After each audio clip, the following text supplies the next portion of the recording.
मुसळधार पावसामुळे कसारा घाटातील रेल्वे बोगद्याबाहेर दरड कोसळली, त्यामुळे मुंबईला जाणारी रेल्वे वाहतूक काही काळ विस्कळीत।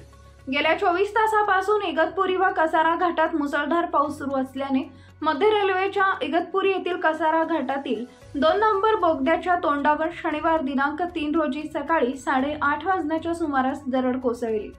ही दरड कोसळताना ती ओव्हरहेड वायरवर पडल्याने ओव्हरहेड वायर ही क्षतिग्रस्त होऊन तुटली आहे। यामुळे मुंबईला जाणारी अप मार्गाची वाहतूक मिडल लाईनवरून वळवण्यात आल्याने मुंबईला जाणारी रेल्वे वाहतूक काही काळ विस्कळीत झाली होती। विशेष म्हणजे काही मिनिटांपूर्वीच या रेल्वे लाईनवरून पंचवटी एक्सप्रेस मुंबईला रवाना झाली होती, त्यामुळे मोठी दुर्घटना टळल्याचं बोललं जात आहे। मध्य रेल्वेचे कर्मचारी घटनास्थळी दाखल होऊन दरड हटविण्याचे व ओव्हरहेड वायर दुरुस्त करण्याचे काम युद्धपातळीवर सुरू केलंय।